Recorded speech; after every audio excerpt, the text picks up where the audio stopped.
Alrighty, let's go ahead and get into this. This is the second essay, and I'm sure they'll show us the title here.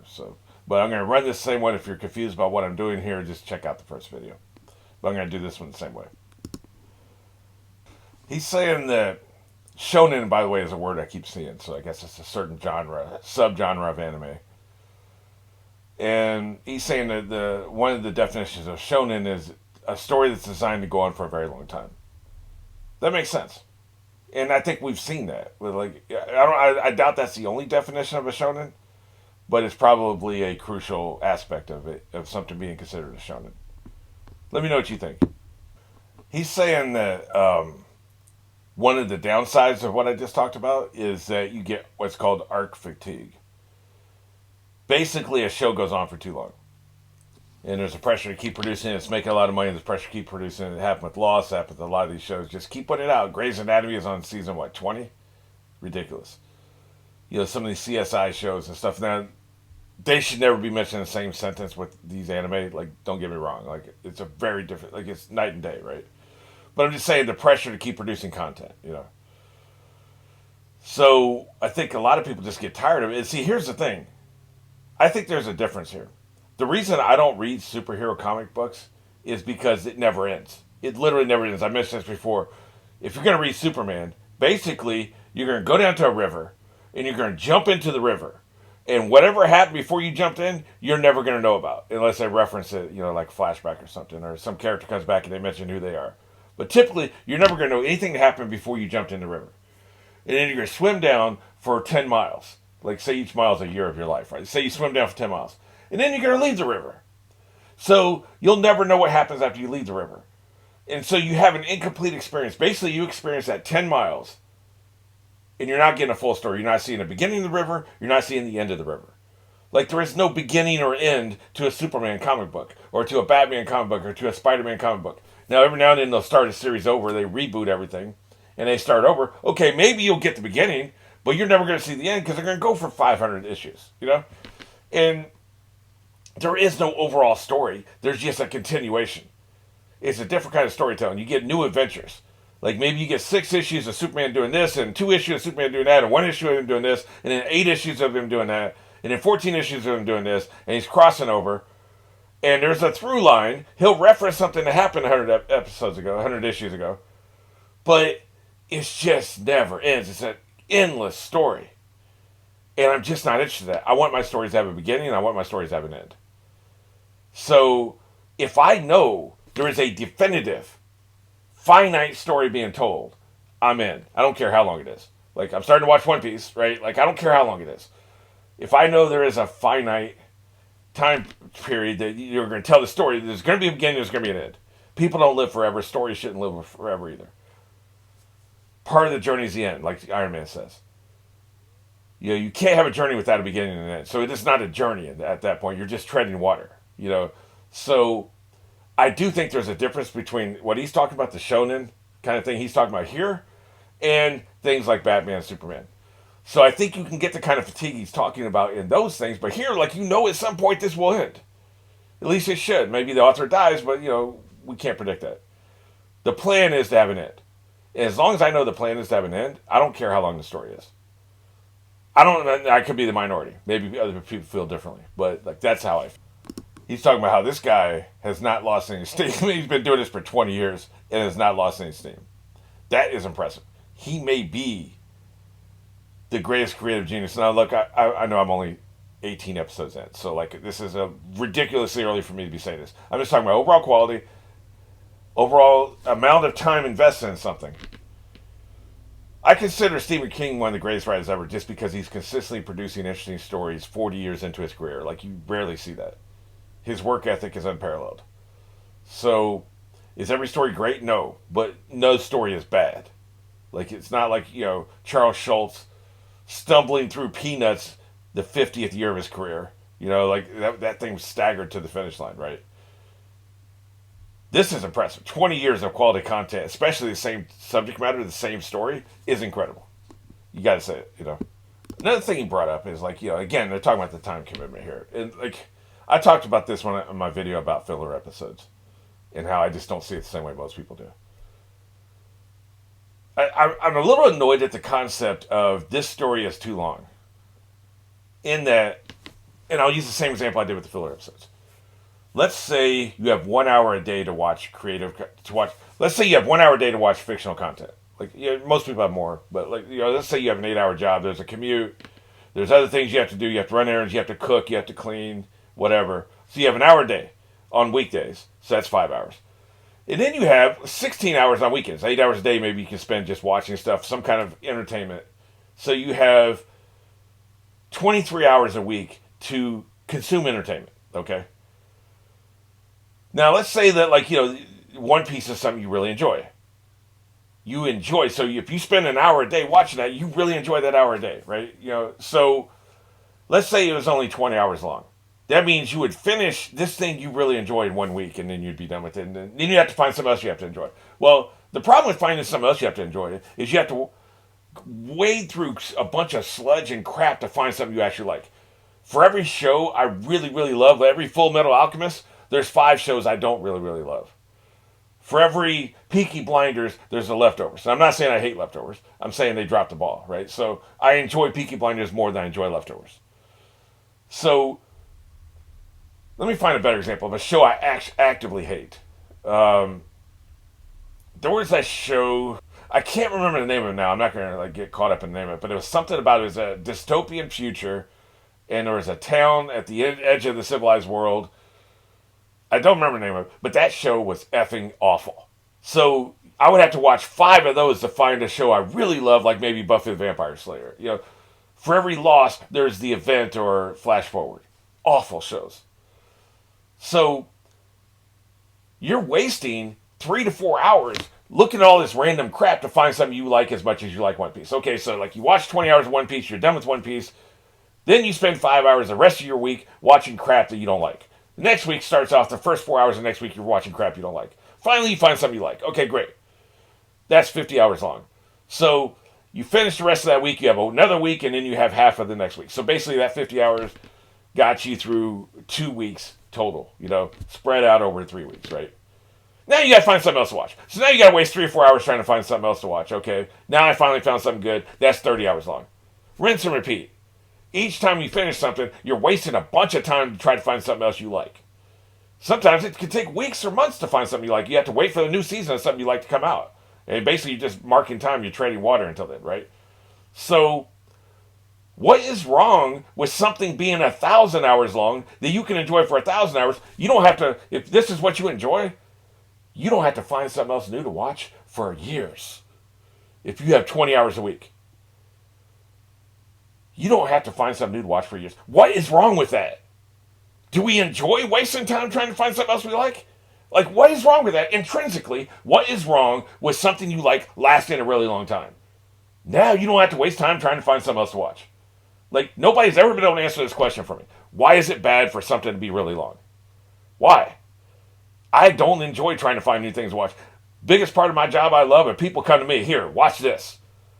I don't have to try to find something. Most of the stuff that gets suggested to me is really good. So now I can just sit back like a big fat pig and just eat great stuff that is brought to me. I don't have to go out foraging, going into the wilderness to find something that's actually good. People bring the good stuff to me. That's what I love about my job. What is wrong with something you enjoy being really long? Do you enjoy like not having something good to watch? Like, what is it, man? I don't understand. I'm not doing a bit here. I don't understand that mentality. Like, you love pie. Wow, we got 100 pies here. No, that's terrible. This is terrible. I can't believe we have 100 pies, man. I wanted to go out and try to make a pie myself out of scratch. No, but these pies are made. They're already here waiting for you. No, that sucks. I only wanted 10 pies. That's all I want. Like, what is that, man? Like, I don't get it. I don't get it. One thing he's talking about here, which is very true. I talked about in the last video about how great and original and innovative each new character is. The character designs are original. Nobody's ripping off anybody else. He's also talking about how the different cultures and cities and civilizations are distinctly different from each other. Like, by the time, I think he has finished. I can't remember, but I think that, like, there is an ending inside. Maybe he's already written the last issue. It's already out there. I'm not sure. But by the time he's finished, he'll have created an entirely 3-dimensional, maybe 4-dimensional world. Completely believable, completely lived in, completely populated. That's just an incredible achievement. I think only a handful of creators have ever reached that level of creativity. Sandman, Neil Gaiman is another one I should have mentioned earlier, right? Incredible imagination and world building with that guy. Characterization, not as good, but, the world building, unbelievable, unparalleled. But I've only been to a couple locations so far, and I believe him when he says that it gets better and better and better. Like this guy just seems to have that kind of creativity. Really, Whole Cake Island, Whole Cake Island. He's talking about how even the most outlandish places feel real and tangible. You got to show me. This is going to be a big. If he pulls this off, if he makes me believe this one, that's going to be a major accomplishment. This is another one. They're starting trying to explain the premise behind Whole Cake Island, why it is the way it is. I feels like a reveal I would want to have when I experience the episode. So this is another one I'm going to skip the spoilers. I really think there'd be a way to have this essay without spoiling plot points and character backstories and stuff like that. And maybe, it's not that big of a deal in the grand scheme of things. I'm not taking that chance. I prefer to be as unspoiled as possible. I will say this, though, like the amount of work, I'm getting the impression he's talking about like how much work went into building this one location, right? The amount of work he puts into world building, like you can see it. And I've said this many times. For every world building detail you see in a story, there was hours spent fine tuning that, refining it.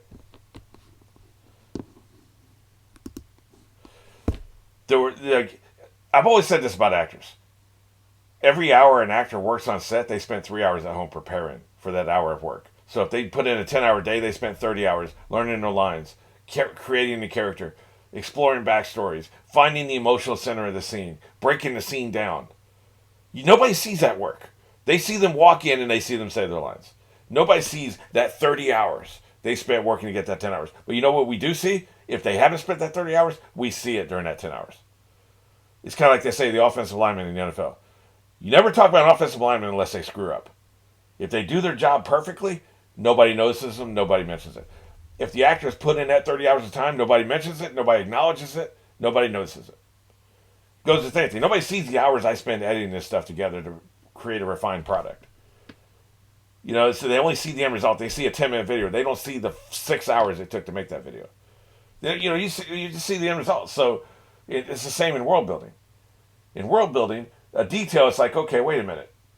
So these people treasure fruit more than anything else because there's no fruit-bearing trees within 1,000 miles of this island. So to them, fruit is more important than anything else. Like they would rather have fruit than meat, and meat, is more valuable if you're a meat eater, if you're a carnivore, because there's so much nutritional value you can get out of it. Let's just say. So that's a ridiculous example, but I'm just saying, like, say that was a key component. You might not think about why that is. But the author spent a lot of time figuring that out. Okay, they're like this because of this grand scheme of things. And you may, like, once they leave this island, they go to another island, there's no fruit there. They go to another island, there's no fruit there. They go to another island, there's no fruit there. Maybe it slowly dawns upon you over the course of the next 20 episodes. Wait a minute, there's no fruit anywhere near that island we're at. No wonder they treasure fruit so much. So, you see what I'm saying? So a lot of people won't notice that. But, man, a lot of time was spent by the author on that detail.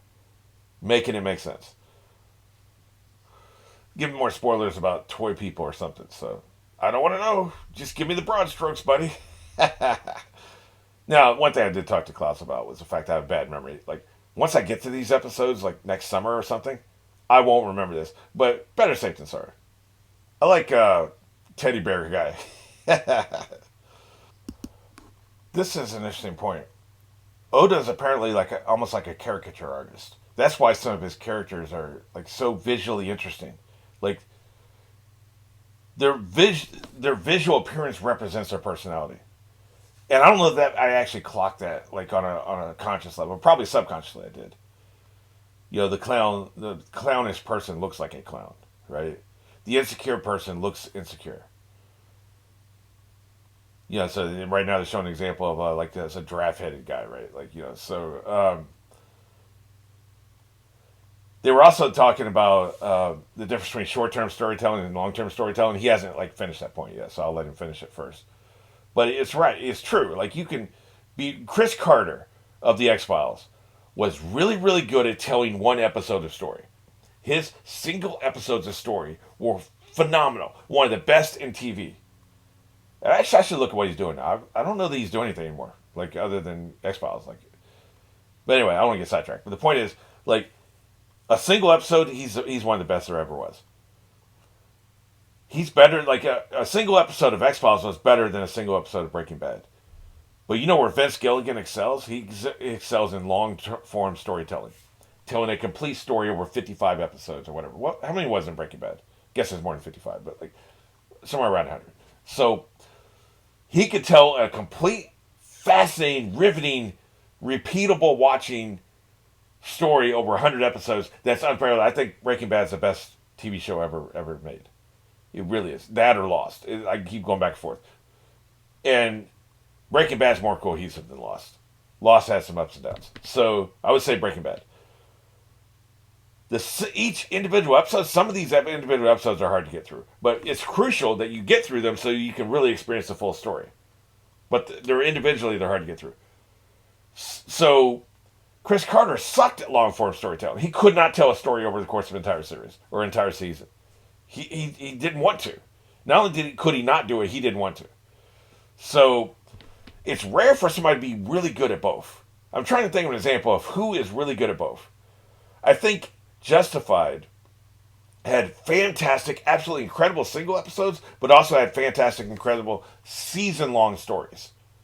A 13-episode story would be one of their seasons, like season 2, and in whatever season where they had the mystery of who the guy was, that was a really good season. I think that was season 4.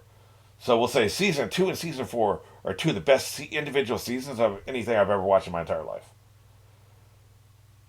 Now, the full series doesn't hold up as well. Some of the seasons were bad.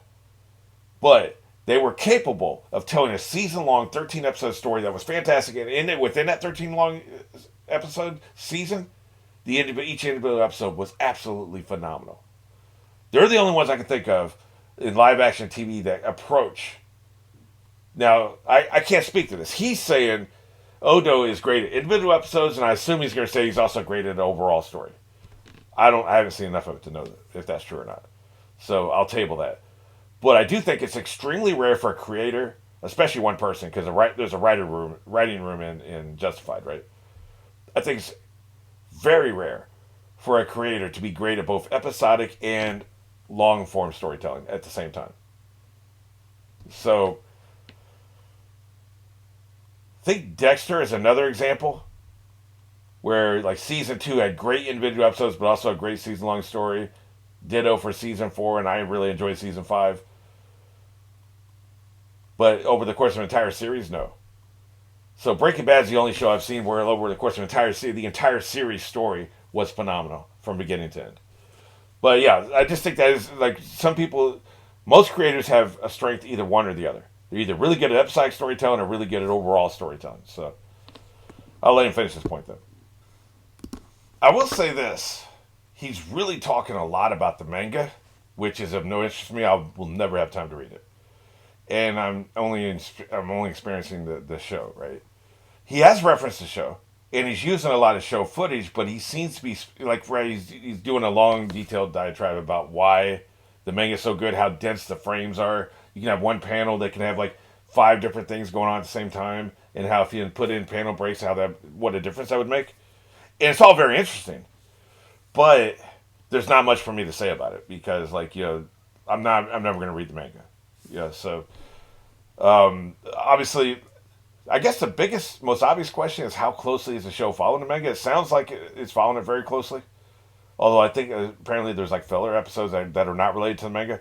And here's where I think my filler conversation may be off the mark here.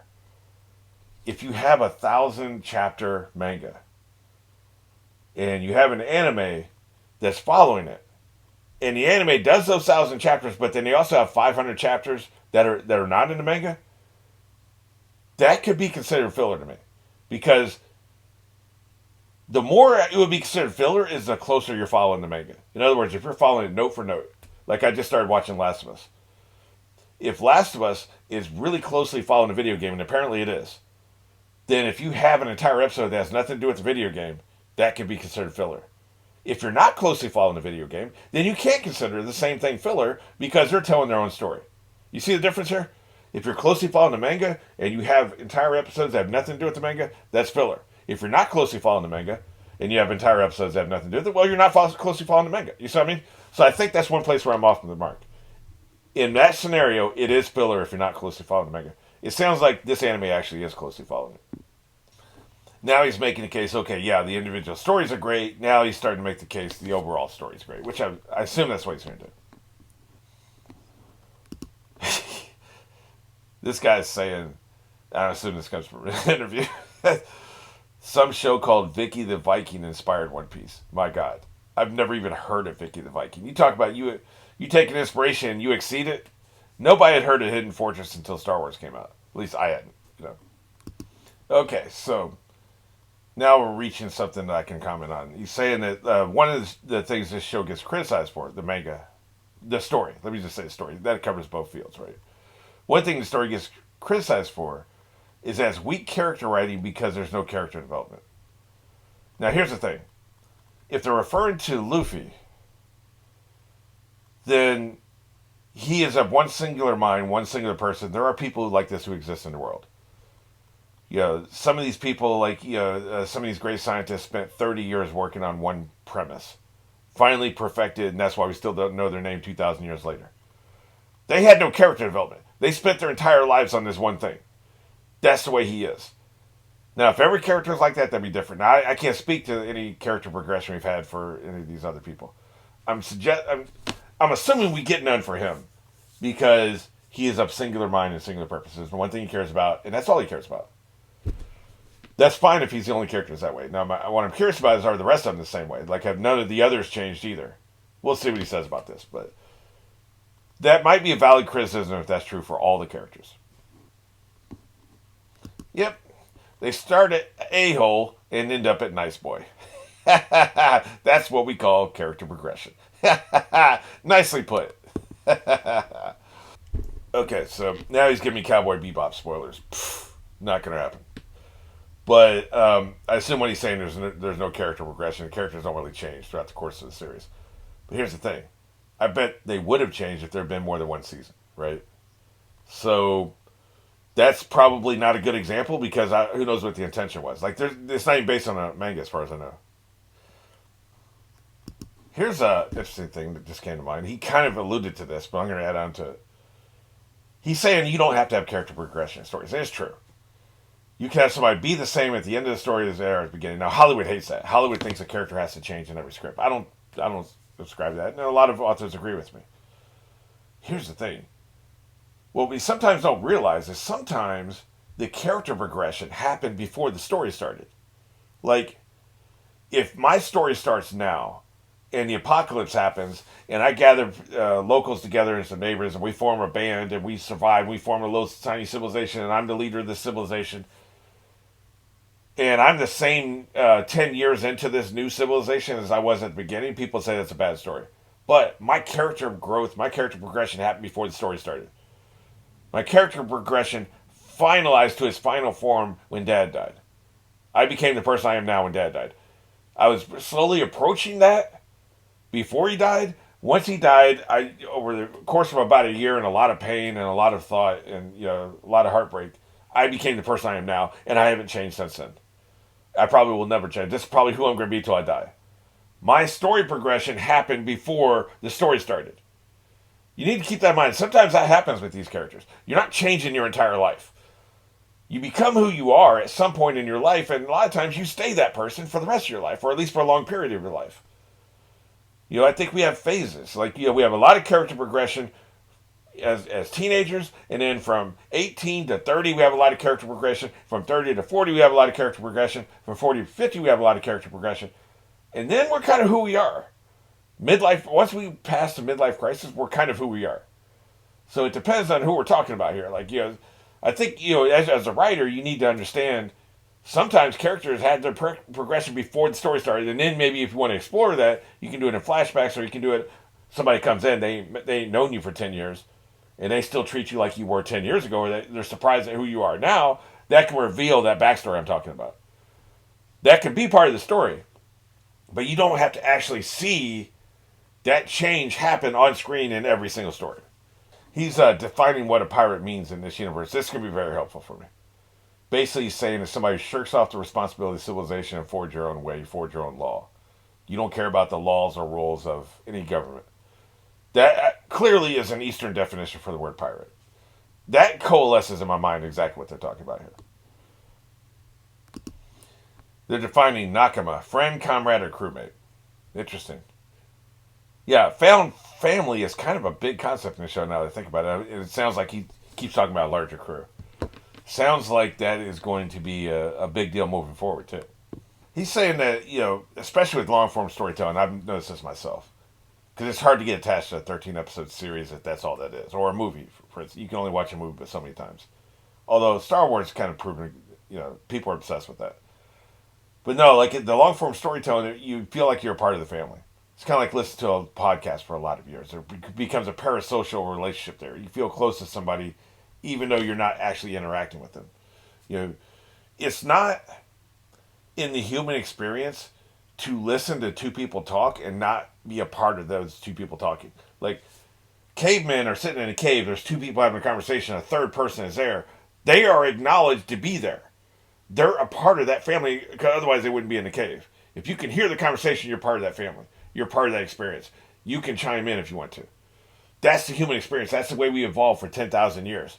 So to suddenly now be able to listen to two people talk and not be a part of them, those two people not even be aware that you exist, is not normal. That's where the parasocial thing comes into play. That's why that exists as a thing. And it's perfectly natural because it's not normal to be able to listen to somebody talk and they don't know who the hell you are. That's not normal. So the brain doesn't know how to differentiate that from the other experiences it has. Typically, if you're sitting in a cafeteria or you're sitting on a park bench or people are talking, you can, even if they're two strangers talking next to you, you can theoretically turn to them and say something to them, or they're aware that you're there.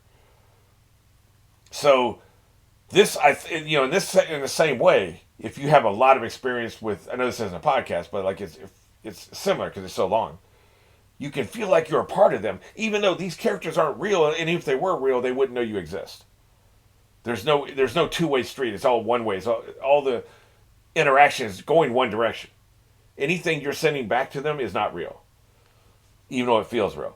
But that's why people get so attached to this thing, I think. It's because it's so long-running. Because he says you can feel like you're a part of the crew. You feel like you're part of the family. That makes total sense to me. He's talking about how good Oda is with creating villains. And man, like, villains are so important in certain kinds of stories. I prefer the stories that have that require strong villains. That's my bread and butter. Those are the kind of stories I like the most.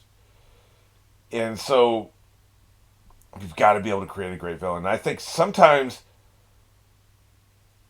the best villains have an expiration date. Darth Vader would be better if he would stop coming back.